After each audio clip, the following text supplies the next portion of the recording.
Bienvenue à nouveau sur le site des petites vidéos hypnose de Camille. Aujourd'hui, si vous m'écoutez, c'est parce que vous avez besoin de retrouver confiance en vous pour vous sortir de cette dépression. C'est pourquoi je vous invite à vous installer confortablement, l'idéal étant de fermer les yeux pour mieux ressentir les choses à l'intérieur de nous. Peut-être qu'en cherchant dans votre mémoire, vous pourriez retrouver un moment de votre histoire où vous avez vécu quelque chose, où vous étiez heureux. Un moment où rien qu'en y pensant, un sourire se dessine sur votre visage. Parce que parfois, il suffit de penser à quelque chose pour que notre corps réagisse. Je vous propose donc d'aller chercher dans vos souvenirs quelque chose d'heureux, un moment joyeux. Il y en a forcément eu un dans votre vie, même un petit rien du tout. Vous avez souri. Et peut-être que, rien qu'en y pensant, vous pourriez déjà ressentir votre sourire qui s'agrandit. Cette séance est là pour vous aider à vous redonner confiance en vous, à vous pardonner et à faire circuler à nouveau la joie à l'intérieur de vous, l'envie. Parce que quand on est déprimé, on n'a plus envie de rien. C'est pourquoi j'aimerais que vous imaginiez que je suis votre infirmière virtuelle et que je viens vous faire une perfusion de joie de vivre, de vie, pour que vous sentiez la vie circuler à l'intérieur de vous, pour que vous sentiez la joie en vous. Imaginez votre sang qui circule dans tout votre être, et parmi votre sang, il y a des capsules de vie, des capsules de joie de vivre, qui circulent et se répandent à l'intérieur de vous. Un peu comme lorsqu'on diffuse un parfum dans une pièce, et que petit à petit, c'est toute la pièce qui sent bon. Vous avez peut-être un parfum préféré. Vous pourriez imaginer que cette joie qui se répand en vous est accompagnée de ce parfum. Maintenant que votre corps ressent les choses, vous allez pouvoir profiter de ce moment pour laisser votre corps se reposer. Vous savez, un petit peu comme la terre qui a besoin d'être en jachère pour se reposer après avoir tant donné. Parce que finalement, n'êtes-vous pas comme cette terre qui a tant donné pendant des années, qui s'est vidée de ses propres ressources, de ses propres richesses, pour pouvoir donner aux autres. Aujourd'hui, il s'agit de penser à vous. Aujourd'hui, il s'agit de vous retrouver, de vous reconnecter. Il y a quelques années, je vivais dans la région parisienne. J'étais habituée à prendre les transports en commun. Un jour, j'étais dans le métro. On était tous serrés comme des sardines. Tout le monde avait grise mine. Moi-même, à cette époque-là, j'avais perdu confiance en moi. Et puis, le métro a démarré. Je voyais rien de chaque côté. Il y avait du monde partout. Et puis, plus on avançait, plus les gens descendaient du métro. Et à un moment, je me suis retrouvée toute seule dans la rame. Et là, j'ai pu observer de chaque côté des carreaux. Il y avait des affiches qui annonçaient des spectacles comiques. J'ai vu un humoriste que j'aimais beaucoup et rien qu'en le voyant, ça m'a fait sourire. Et je me suis rendu compte qu'entourée de tous ces gens, j'avais pas la même vision des choses. J'avais besoin d'être seule pour pouvoir y voir plus clair. C'est exactement cela une dépression. On a besoin d'être tout seul, qu'on nous laisse tranquille pour pouvoir y voir plus clair. Parce que dès qu'on est entouré des autres, même si ils sont pleins de bonnes intentions, on n'est pas 100% nous-mêmes. On est toujours en train de faire les choses en fonction de ce qu'ils vont penser. Est-ce qu'ils vont nous aimer si on fait ceci? Est-ce qu'ils vont nous rejeter si on fait cela? Il n'y a qu'un seul moyen de se reconnecter à soi, c'est d'être seul. Alors peut-être que l'entourage ne comprend pas, et parfois même il nous plaint d'être comme ça, alors qu'en réalité, la dépression est une chance de se retrouver, de changer les choses, de faire un point sur sa vie. Vous savez, quand on travaille en entreprise, bien souvent, une fois par an, on a un entretien avec le chef pour qu'il nous dise s'il est content de notre travail. Eh bien, c'est un peu pareil une dépression. C'est un entretien avec nous-mêmes pour savoir si le vrai nous est content de sa vie. En général, s'il vous a convoqué, c'est parce que sa vie lui déplaisait. Peut-être n'avez-vous pas été suffisamment authentique avec vous-même. Peut-être que vous avez fait passer les autres avant. Et cette dépression, justement, c'est pour vous permettre de faire le point. Un peu comme un signal d'alarme dans un train, pour stopper le train parce qu'il était parti sur les mauvais rails. C'est un réaiguillage de votre vie, en quelque sorte.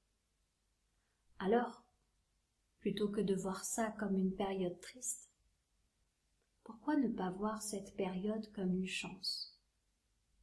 Une chance de se retrouver, une chance de se reconnecter, une chance d'être enfin soi-même et d'être heureux. Vous savez, on est dans une société qu'on a conditionnée à recevoir des choses venant de l'extérieur. On allume la télévision, on voit une publicité sur une voiture et on se dit « Ah, ils ont l'air tellement heureux les propriétaires de cette voiture, j'aimerais bien être comme eux. » Et on a envie d'acheter cette voiture. Alors on travaille dur, on économise. Et quand enfin on peut se payer cette voiture, on se rend compte qu'elle ne remplit pas le vide qu'on ressentait à l'intérieur de nous. On se rend compte que ça ne nous comble pas, qu'on n'est pas nourri de ça. Alors on se met à désirer autre chose. Parce que c'est comme ça qu'on nous a éduqués, quand on était petits, et que nos parents voulaient nous faire plaisir. Ils nous offraient des cadeaux. C'était des choses venant de l'extérieur de nous, censées nous faire plaisir. Et on a grandi avec cette idée de vouloir posséder, d'avoir la même chose que le voisin ou peut-être même la gamme au-dessus. Parce qu'on a besoin de ressentir des choses. Mais à chaque fois on est déçu. Parce que c'est pas vraiment nous. On est juste conditionné. Et une dépression, c'est une chance, une opportunité d'aller chercher à l'intérieur de soi de vrais plaisirs durables. Alors parfois, être en dépression revient un petit peu à méditer. Il faut que je vous révèle un secret. Moi aussi, j'ai vécu cette phase de dépression. Il y a maintenant de nombreuses années, le même mois, le père de mes enfants est parti et j'ai déposé le bilan de mon entreprise. Je me suis retrouvée sans argent, à élever toute seule mes 3 enfants. J'allais conduire mes enfants à l'école et je revenais, je me couchais. J'avais envie de rien.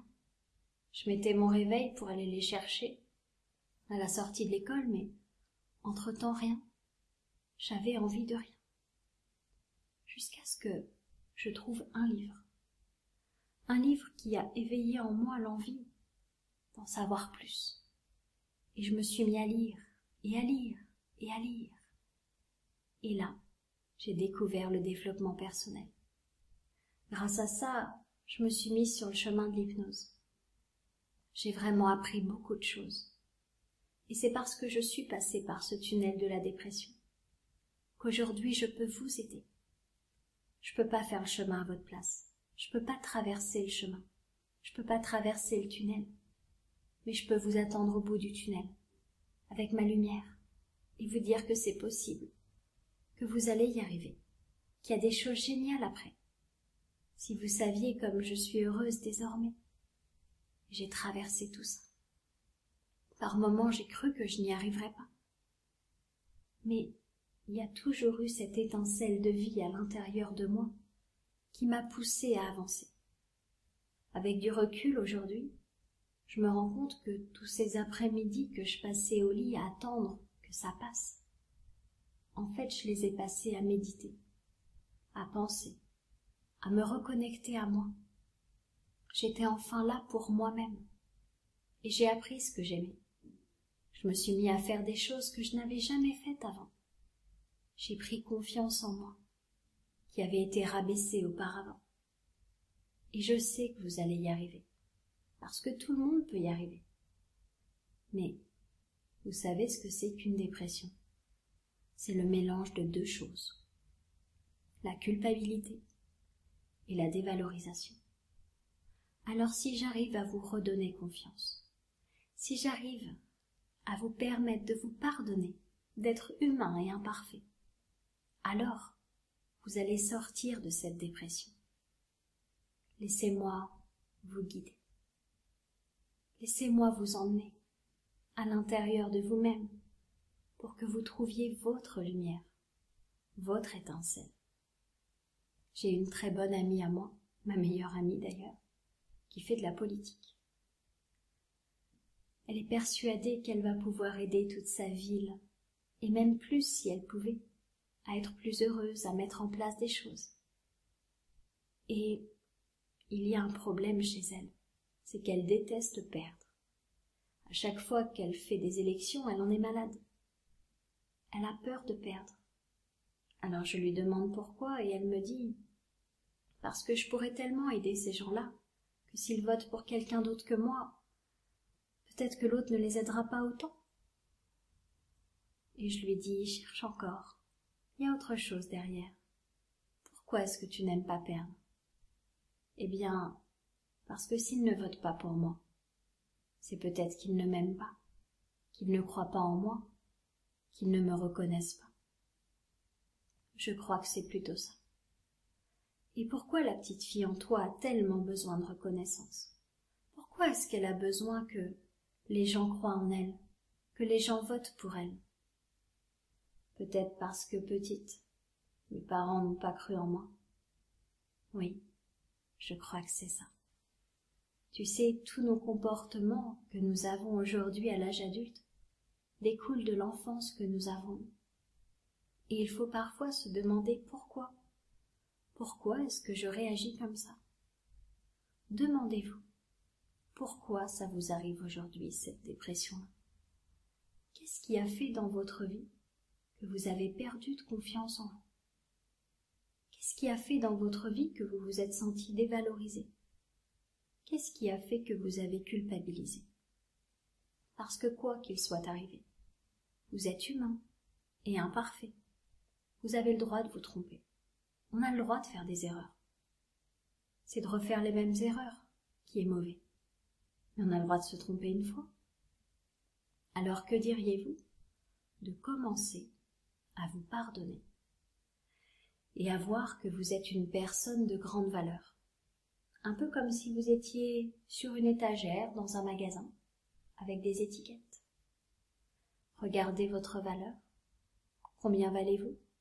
10, 100, 1000, 10 000, 100 000. Quelle est votre valeur? Quelle est la valeur que vous vous attribuez? Il est important d'y penser. Parce que vous le savez, les autres ne peuvent pas deviner quelle valeur vous avez. Il n'y a que vous qui pouvez révéler qui vous êtes vraiment. C'est un petit peu comme si vous aviez un boîtier d'un bijou, mais il est fermé ce boîtier. Comment voulez-vous que les autres estiment votre valeur si le boîtier est fermé? Ils ont besoin de savoir ce qu'il y a à l'intérieur pour pouvoir l'estimer. Et comment voulez-vous que les gens puissent vous estimer si vous êtes refermé et si vous-même vous ne savez pas ce qu'il y a à l'intérieur de vous? C'est pour cela que cette période de dépression a été nécessaire. Elle vous a permis d'éclairer votre propre lumière à l'intérieur du coffret pour savoir combien vous valiez.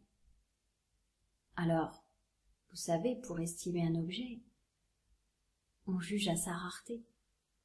Plus on est commun, plus on est comme les autres, moins on vaut cher.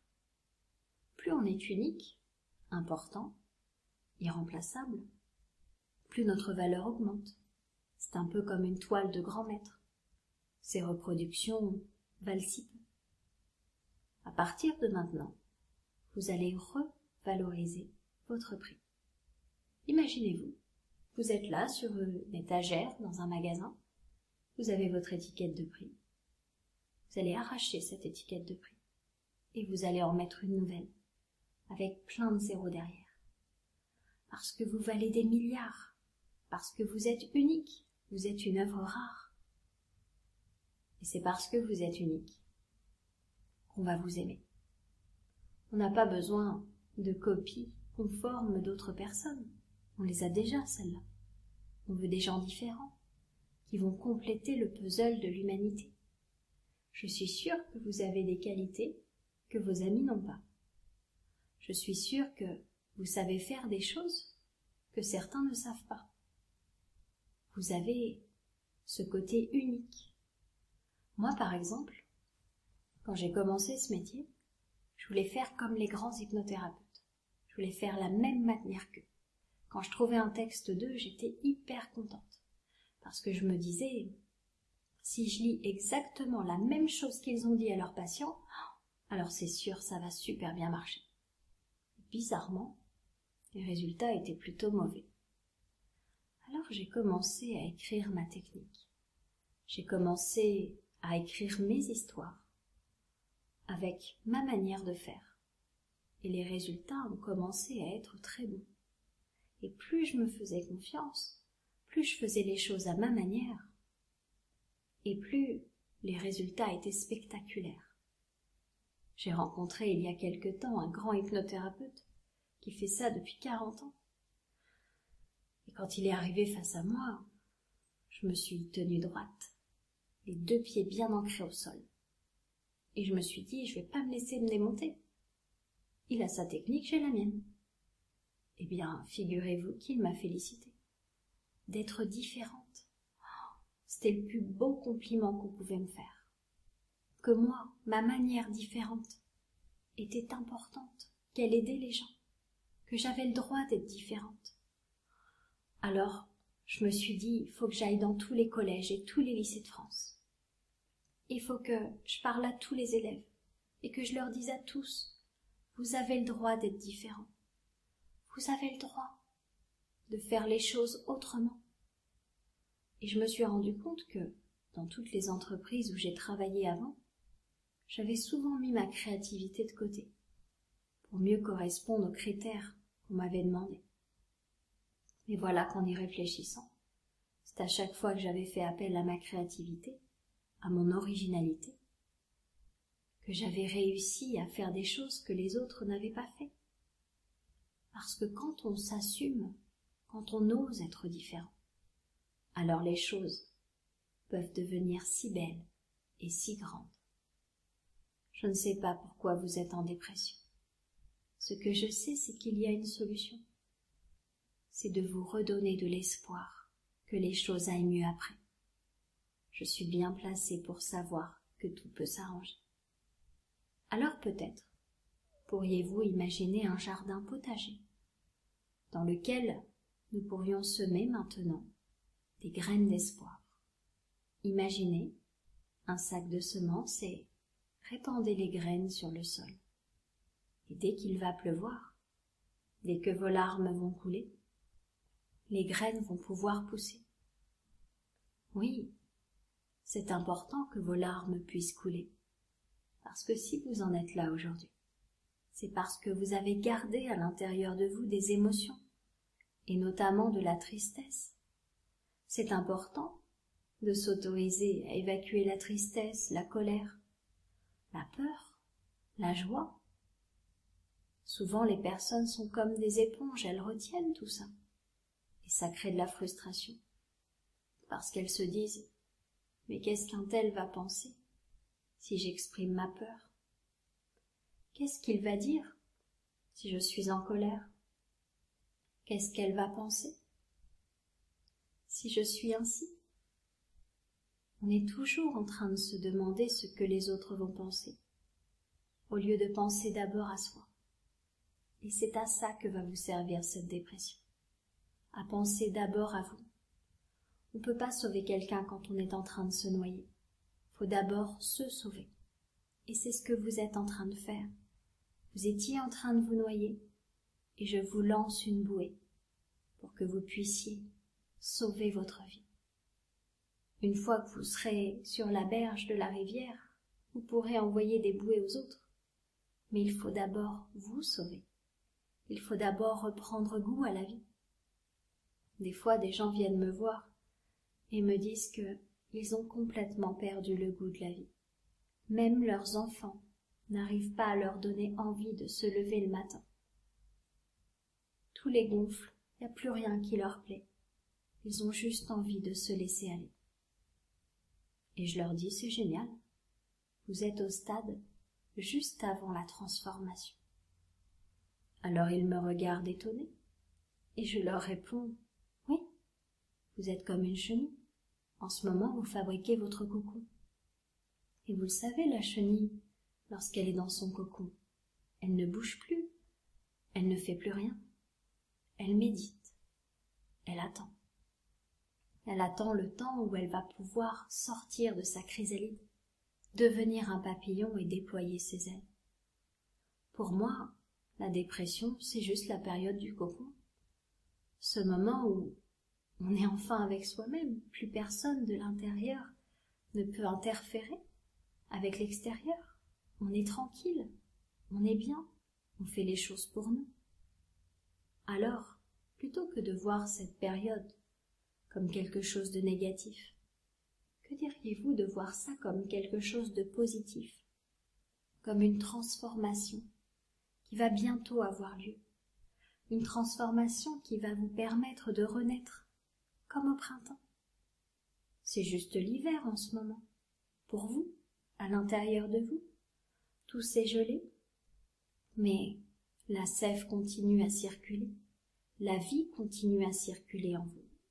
Simplement, elle s'économise pour mieux réussir à vous retrouver, à retrouver la personne merveilleuse qui sommeille en vous. Alors peut-être pourriez-vous imaginer que je suis comme une voyante avec ma boule de cristal. Imaginez cette boule de cristal et imaginez qu'apparaît dans cette boule de cristal une image de vous hier, une image de vous aujourd'hui et une image de vous demain. Quand je dis hier et demain, c'est symbolique, le passé et le futur. Imaginez ces trois images de vous. Le passé, voyez par où vous êtes passé, les événements que vous avez surmontés. Voyez-vous aujourd'hui, dans le présent, en train de sortir de la dépression? Pourquoi est-ce que je vous parle de sortir de la dépression? Qu'est-ce que j'en sais? Je le sais évidemment. Si vous êtes en train de m'écouter, c'est que vous avez déjà fait un premier pas pour sortir de cette dépression. Vous êtes déjà en train de guérir parce que vous avez envie d'en sortir. Le stade juste avant, on ne se rend pas compte de sa dépression, on n'a même pas envie de s'en sortir. Si vous m'écoutez aujourd'hui, c'est que déjà l'envie de vous en sortir est née. C'est un miracle. Et l'avenir, demain, c'est vous qui allez bien. Je me demande ce que vous allez transformer dans votre vie pour pouvoir être heureux et épanoui. Quelles sont les choses qui vont changer? Peut-être dans votre profession, peut-être dans votre vie personnelle, peut-être avec votre famille. Je ne sais pas, mais je serais curieuse de le savoir. Parce que je sais que votre inconscient, lorsqu'il est dans cet état-là, peut changer tout ce qu'il veut. Il peut améliorer tous les programmes, comme si votre tête était un ordinateur. D'ailleurs, vous pourriez imaginer qu'il y a plusieurs programmes. Il y a le programme de la dépression. Surtout, ne l'annulez pas. Il est important, surtout qu'il touche à sa fin. Il a besoin de se terminer pour pouvoir laisser place à un nouveau programme. Le programme du bonheur. L'un ne va pas sans l'autre. Il faut passer par là pour atteindre ce bonheur. On se rend compte après de la chance qu'on a, d'être vivant, d'être joyeux. On se rend compte qu'on a le pouvoir d'être heureux. C'est à nous de décider. Même si tout ne va pas exactement comme on veut. Je me souviens que mon grand-père, lorsqu'il perdait la vue, ne se plaignait jamais. Pourtant, il adorait lire, il adorait faire des tas de choses. Il se disait « J'ai pas à me plaindre, j'ai encore ma tête, je peux marcher, je peux faire plein de choses, je peux faire des câlins à ma petite fille. » C'était ça l'essentiel, même s'il ne pouvait plus me voir. Il voyait toujours le bon côté des choses. Peut-être que vous n'avez pas eu la chance d'avoir quelqu'un dans votre famille qui vous a appris à voir le bon côté des choses. Mais moi, je suis là. Je suis là pour vous aider et pour vous transmettre cette envie de vivre, ce bon côté des choses, cet esprit positif. Je vous le transmets même si on n'est pas dans la même pièce. Je vous le transmets même si on n'est pas de la même famille. Parce que je suis là pour vous aider, comme une amie. Alors bien sûr, avec cette méthode, je n'ai pas pu vous écouter. C'est vous qui m'avez écouté. Mais j'ai quand même ressenti que vous étiez quelqu'un qui méritait d'être heureux. Et votre inconscient va faire tous les changements nécessaires pour cela. Je le sais, j'ai confiance en lui. Il est capable de faire de si grandes choses. Vous vous rendez compte quand vous étiez dans le ventre de votre maman? Il vous a fait grandir. Il a créé vos cellules. Il a créé tout votre organisme. Votre inconscient est capable de faire des choses tellement merveilleuses. Il est capable aujourd'hui de vous aider à sortir de cette dépression, de vous pardonner d'être un humain imparfait, de vous aider à vous revaloriser, à prendre confiance en vous et à vous aimer. Peut-être que l'enfant que vous avez été se sent parfois mis de côté, pas à sa place. Peut-être qu'il n'ose pas, peut-être qu'il a peur de la réaction des gens.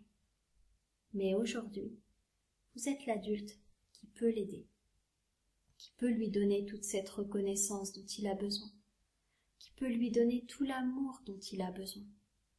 Votre inconscient peut faire cela maintenant, je le sais.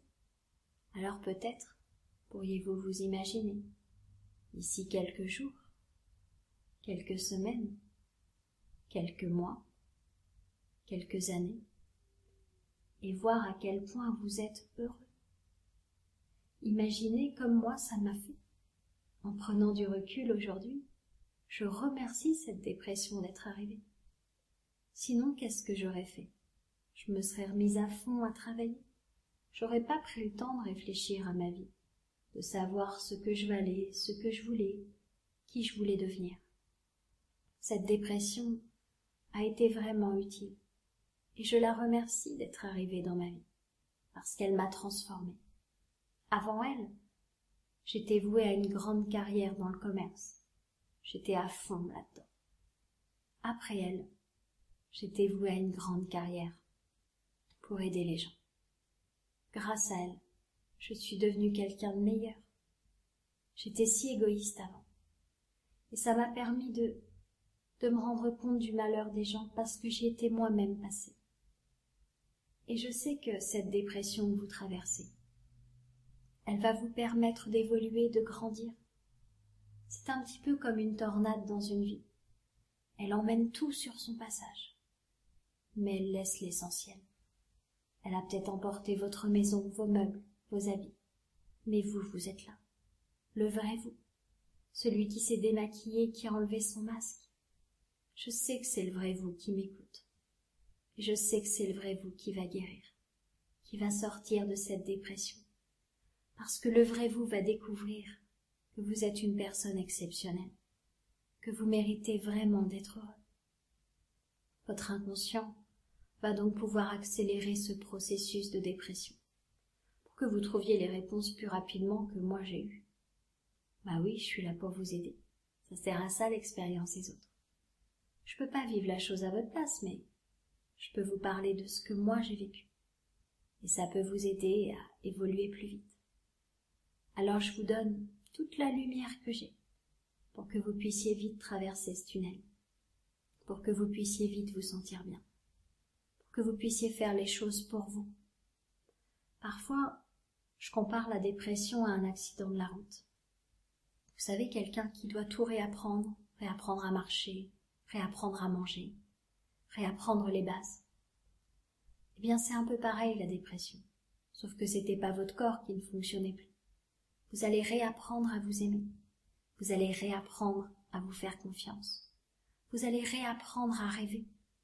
Vous allez réapprendre à sentir la joie de vivre. Vous êtes en réapprentissage de la vie. Je vais donc vous souhaiter de bonnes et belles leçons de vie. Je vais vous souhaiter beaucoup d'amour, beaucoup de bonheur. Vous allez sentir la joie qui circule en vous. Vous pourrez vous repasser cet enregistrement aussi souvent que vous le voudrez, parce qu'à chaque fois que vous m'entendrez, vous entendrez aussi une petite voix à l'intérieur de vous qui vous répétera inlassablement: tu es quelqu'un de bien, tu mérites d'être heureux. Tu es quelqu'un de bien, tu mérites d'être heureux. Et même quand cet enregistrement sera arrêté, vous m'entendrez. Je serai là dans votre tête, à vous répéter encore et encore que vous êtes quelqu'un d'extraordinaire. Je serai là dans votre tête, à vous encourager. Je serai comme un petit coach à l'intérieur de vous, qui sera là pour vous booster, pour vous permettre de devenir qui vous êtes vraiment, cette personne unique, importante et irremplaçable. Je vais donc remercier votre inconscient pour tous les changements qu'il va faire maintenant. Et alors que votre corps va se désengourdir, vous allez pouvoir en douceur revenir à la réalité. Et quand vous le souhaiterez, au rythme que vous souhaiterez, vous pourrez rouvrir les yeux. Je vous souhaite beaucoup de bonheur. À bientôt.